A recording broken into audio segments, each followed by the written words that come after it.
Bonjour chers enfants, j'espère que vous allez bien. Aujourd'hui, je vais vous lire et expliquer une belle histoire. Elle s'appelle Le Petit Poucet. Alors, tout d'abord, je vous prie de prendre une feuille et un stylo pour écrire tous les mots que je vais vous expliquer et aussi pour répondre à quelques questions que je vais vous proposer pour vérifier votre compréhension. Allons-y, on commence. Tout d'abord, dites-moi, qu'est-ce que vous voyez sur l'image? Ou bien, que représente cette image? Eh bien, on peut dire qu'on voit des petits enfants qui sont dans une forêt. L'un d'entre eux a une petite taille, et même très petite par rapport à leur taille. Et il paraît que ces enfants ont l'air d'avoir peur de quelque chose. Eh bien, mes enfants, c'est ce qu'on va découvrir tout de suite. Je vais lire. Écoutez bien, mes enfants.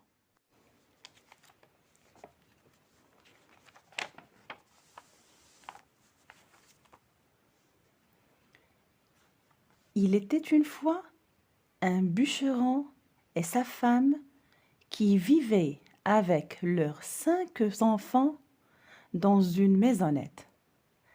L'aîné de la fratrie n'avait que 10 ans et le plus jeune n'en avait que 7. Ce dernier était aussi petit que le pouce. Et c'est pourquoi son père le nomma le Petit Poucet. La famille du bûcheron devenait de plus en plus pauvre avec le temps.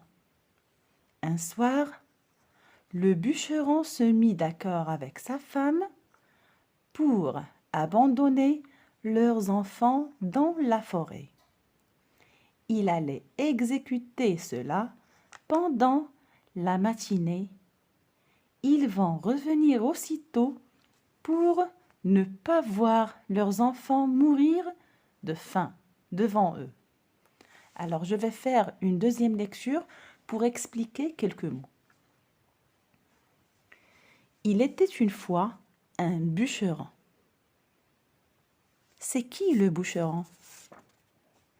Un bûcheron, c'est une personne dont le métier est d'abattre du bois, des arbres, dans une forêt. D'accord? C'est la personne qui coupe du bois pour les vendre au village. Très bien.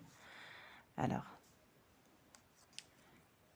il était une fois un bûcheron et sa femme qui vivaient avec leurs 5 enfants dans une maisonnette. Une maisonnette, c'est tout simplement une petite maison. L'aîné de la fratrie, ici on a 2 mots, l'aîné. L'aîné, c'est l'enfant qui est né le premier dans une famille. D'accord? C'est le grand frère.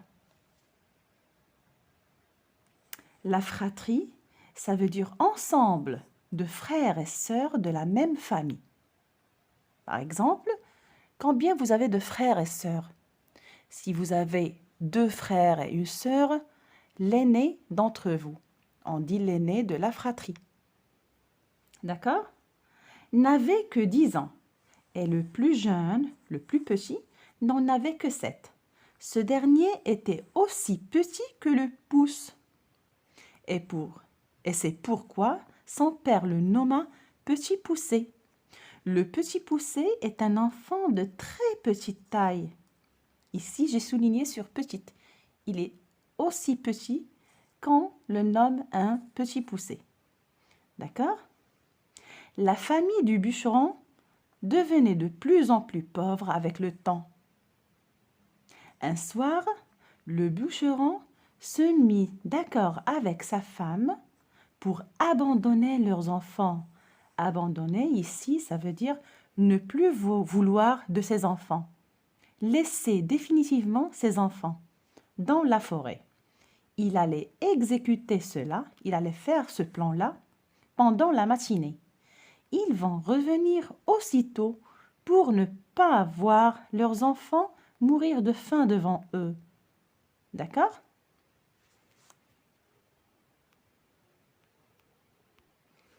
Ici, j'ai préparé quelques questions pour vérifier la compréhension. Où vivait le bûcheron et avec qui?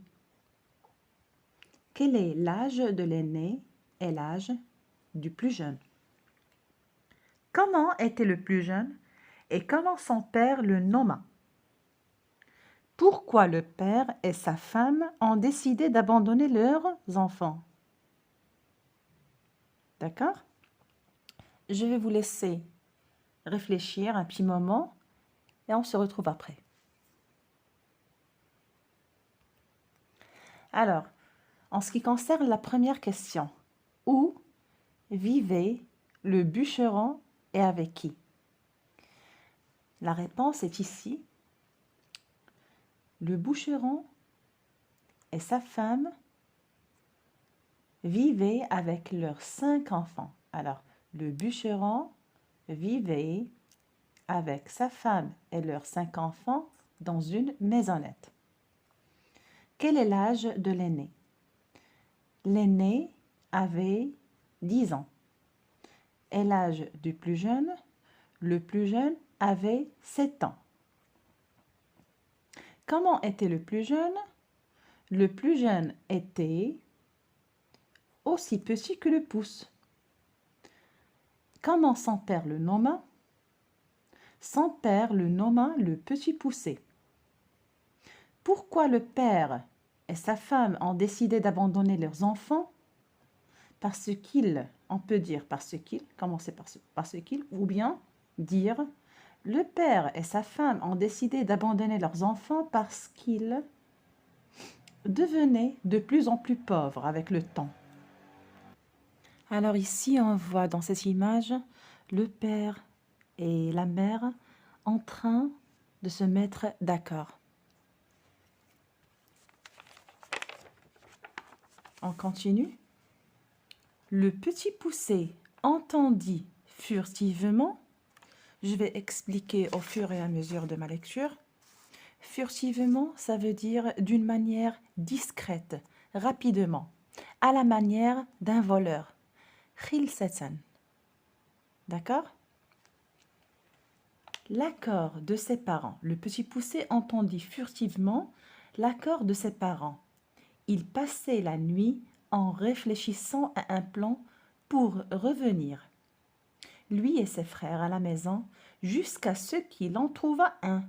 Alors il a passé toute la nuit en réfléchissant de la manière par laquelle il va regagner leur maison. Le matin, il alla à la plage et remplit ses poches de petits cailloux. Puis, il regagna la maison. Regagna, ça veut dire retourner. Ici, j'ai la suite. Regagna, c'est un verbe qui veut dire revenir et retourner. D'accord?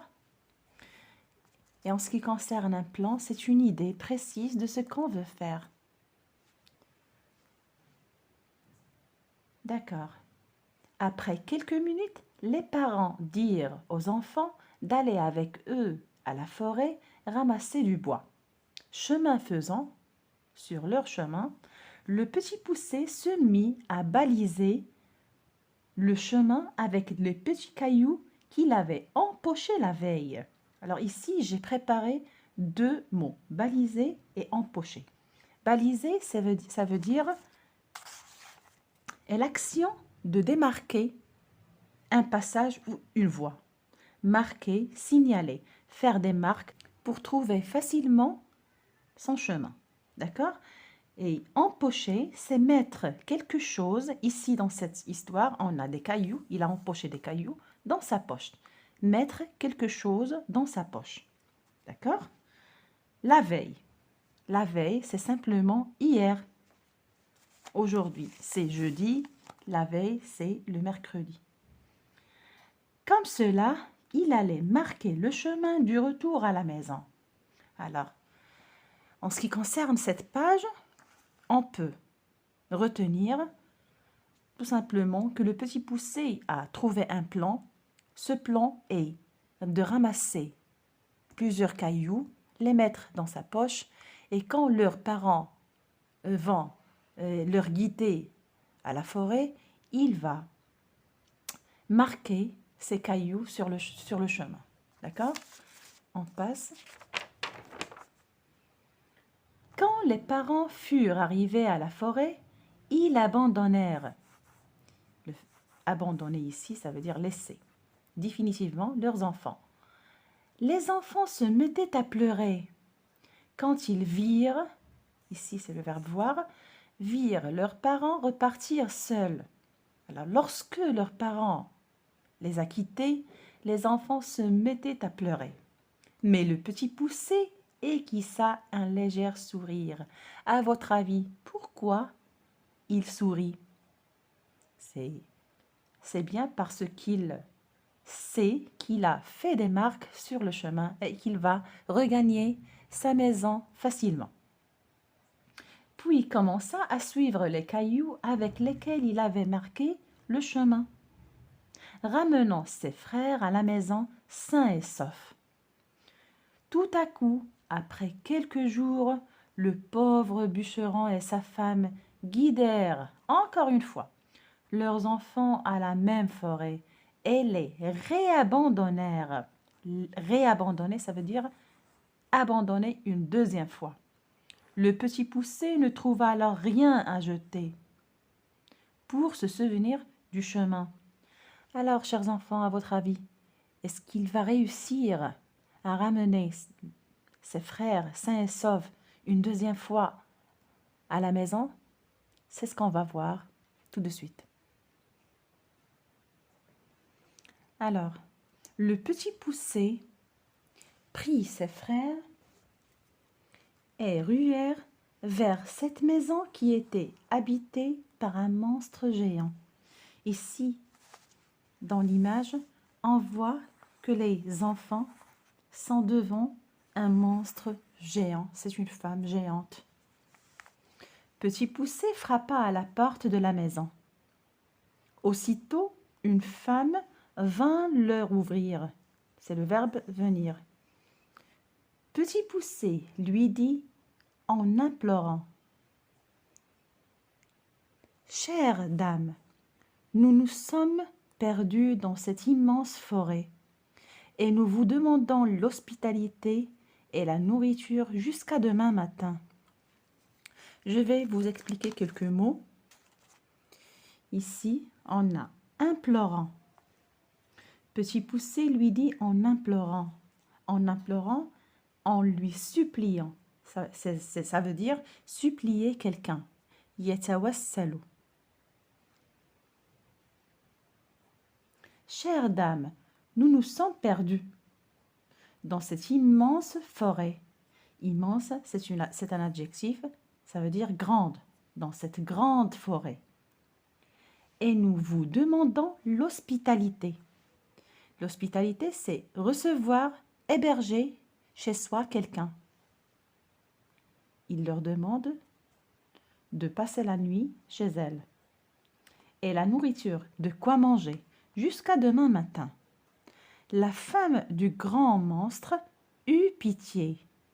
Eut pitié, avoir pitié, est un sentiment qui porte à compatir aux souffrances d'autrui. Alors la femme du monstre était très touchée par l'histoire de ses petits-enfants. Jusqu'à larmoyer. Larmoyer, c'est avoir des larmes aux yeux, pleurer. Elle les a donc fit entrer à la maison pour y dormir et manger pendant cette nuit. Alors la femme du monstre était très touchée par l'histoire de ses petits-enfants. Elle a été d'accord de les laisser passer la nuit chez elle et leur donner de quoi manger. À votre avis, est-ce qu'elle va dire à son mari, le monstre, le géant, qu'elle a hébergé chez elle des petits-enfants? C'est ce qu'on va voir par la suite. Quand le monstre fut revenu, il s'attabla. Il s'assoit à la table, sur la table. et commença à regarder tantôt à gauche, tantôt à droite, parfois à gauche et parfois à droite. Il dit à sa femme, « Je sens l'odeur d'une chair que j'aime et dont j'ai fortement envie. » Alors le monstre a senti avec son grand nez l'odeur de ses enfants et il a envie de manger parce qu'il a trop faim. À votre avis, est-ce que le monstre va réussir de trouver les enfants? Est-ce qu'il va réussir de savoir où ils se cachent? C'est ce qu'on va voir. Le monstre commença à arpenter la maison. L'odeur du petit poucet et ses frères l'attira. Alors le monstre, attiré par cette forte odeur, il commence à chercher partout dans la maison. Il cherche d'où vient cette odeur. Arpenter, ça veut dire aller et revenir dans la maison. L'odeur du petit poucet et ses frères l'attira.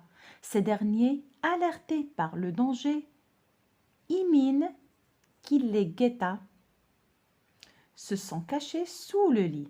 Mais le monstre découvrit leur cachette et voulut les tuer. C'est alors que sa femme proposa « Attends jusqu'à demain matin et je te les préparerai tout commandément. » Ici, j'ai quelques mots à vous expliquer. Alerter. Alerter, c'est une menace soudaine d'un danger. Alors, il sentait le danger, le petit poucet et ses petits frères. Alors, alerté par un danger, imminent. Imminent, ça veut dire un danger qui va se produire dans très peu de temps. Le danger ici, c'est le géant. Alors, le mot, ici on a le mot imminent, les guetta. Alors, ces derniers alertés par le danger imminent qui les guettait. Guetter, c'est observer avec impatience quelqu'un pour le surprendre. C'est le géant, l'ogre, qui va surprendre les enfants. Alors la femme lui dit d'attendre jusqu'à demain matin pour lui préparer ses enfants commodément, confortablement et agréablement. D'accord? À votre avis, est-ce que la femme vraiment va préparer ses petits-enfants pour son mari? C'est ce qu'on va voir. Alors, quand la femme du monstre eut convaincu son mari, alors quand le mari est d'accord, elle fit sortir Petit Poucet et ses frères afin de se sauver. Elle a dit à Petit Poucet et ses frères, « Sauvez-vous, allez-vous-en, le monstre va vous dévorer. » Ils se sont enfuis et réfugiés dans une caverne. Ils sont cachés dans une caverne. Imprenable. Imprenable, ça veut dire que l'ogre ne peut pas y entrer. Quand le monstre hideux les eut atteints, il ne put entrer dans la caverne grâce à sa petitesse. Il dormit alors par terre en épiant les petits fouillards par l'ouverture étroite de la caverne. Il était rouge de colère. Est-ce qu'on peut comprendre ici que l'ogre n'atteint pas les enfants? Il n'a pas pu les manger ou bien les attraper. Les enfants sont à l'abri. On continue. Le monstre attendait devant la porte de la caverne quelques heures après. Il s'assoupit. En entendant son renflement, les enfants surent qu'il dormait profondément. Ici, j'ai fait des tirets parce que les mots sont attachés et pour faciliter la lecture. Le monstre attendait devant la porte de la caverne. Quelques heures après, il s'assoupit. En entendant son renflement, il ronfle, il s'est endormi. Les enfants sont sûrs qu'il dormait profondément. Petit Poucet sortit de la caverne et non sans peine déchaussa le dormeur géant. Il amena la chaussure du monstre. Déchaussa, ça veut dire enlever la chaussure. Alors, il amena la chaussure du monstre à sa femme et lui dit que son mari était pris en otage par des méchants malfaiteurs. Alors ce malin Petit Poucet a pris les chaussures du géant qui était endormi et dit à sa femme qu'il était pris en otage par des malfaiteurs, des méchants. Et pour le délivrer, ces malfaiteurs demandaient une rançon. Une rançon, c'est un prix que l'on exige pour délivrer une personne. Fidya. D'accord? Inquiète. La femme est inquiète pour son mari. Elle le crut. Elle croit ce que dit Petit Poucet. La femme du monstre donna alors à Petit Poucet tout l'argent de son mari. Une fois l'argent empoché, alors dans sa poche, Petit Poucet retourna.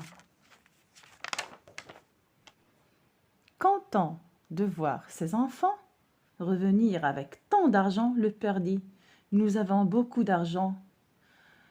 Dorénavant, nous n'allons jamais nous séparer. » Alors ici, le père est très content. Il est hyper content parce que son enfant ou ses enfants ont gagné beaucoup d'argent et ils ne vont pas être pauvres par la suite. Les enfants applaudissaient avec joie et gaieté. Gaieté, joie, ce sont des synonymes. Alors, Petit Poucet dit sagement, par sagesse, « Père, un jour l'argent manquera. Un jour, l'argent va terminer. Donc, il vaut mieux apprendre ce qui nous sera utile dans la vie. On doit cacher une somme d'argent pour l'avenir. Un jour l'argent manquera, donc il vaut mieux apprendre ce qui nous sera utile dans la vie. Dans notre village, il y a une école et beaucoup de maîtres, artisans. Nous devons aller à l'école pendant le matin et l'après-midi y apprendre un métier. » Alors, il est très sage, ce petit enfant.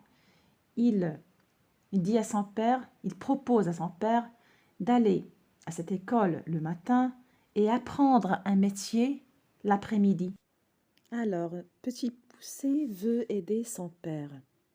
Il lui a proposé d'aller à l'école le matin et d'apprendre un métier l'après-midi par des artisans. Comme ça, il va gagner sa vie et va par la suite aider son père. De la sorte, nous allons nous assurer un avenir. Par la foi, ils vont assurer leur avenir et te seront d'une grande aide. Ils vont aider par la suite leur père. Quand ils vont travailler avec le métier qu'ils vont apprendre, ils vont aider, ils vont gagner leur vie, gagner beaucoup d'argent et aider par la suite leur père. Quand tu auras pris de l'âge.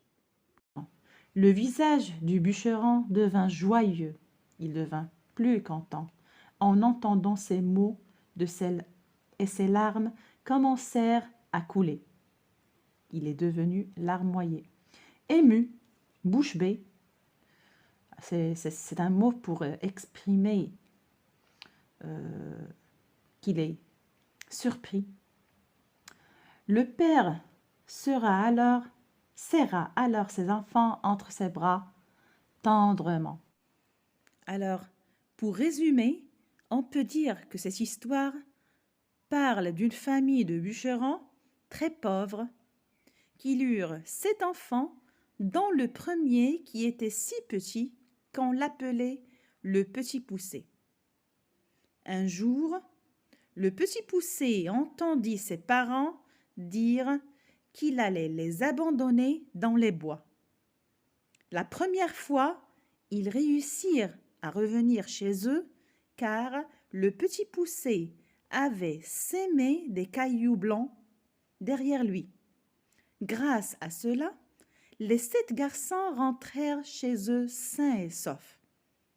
La deuxième fois, ils s'arrêtèrent devant une maison qu'ils découvrirent au bord du chemin. Une dame leur ouvrit la porte, c'était la femme d'un ogre. Elle décida de cacher les 7 garçons chez elle et les nourrir. Malheureusement, l'ogre les trouva et décida de les manger le lendemain. Alors, grâce à l'aide de sa femme, le petit poucet et ses frères s'enfuient. L'ogre les poursuivit sans les rattraper et finit par s'endormir. Le petit poucet vola ensuite les bottes ou les chaussures de l'ogre, les enfila et retourna voir sa femme. Il inventa une histoire pour prendre tout l'or de l'ogre et rentra alors chez lui avec ses frères. Ils retrouvèrent leurs parents qui étaient très tristes de les avoir abandonnés, faute de pouvoir les nourrir, et furent alors très heureux de les retrouver. La famille était à nouveau réunie, elles devinrent ainsi riches et vécurent heureux.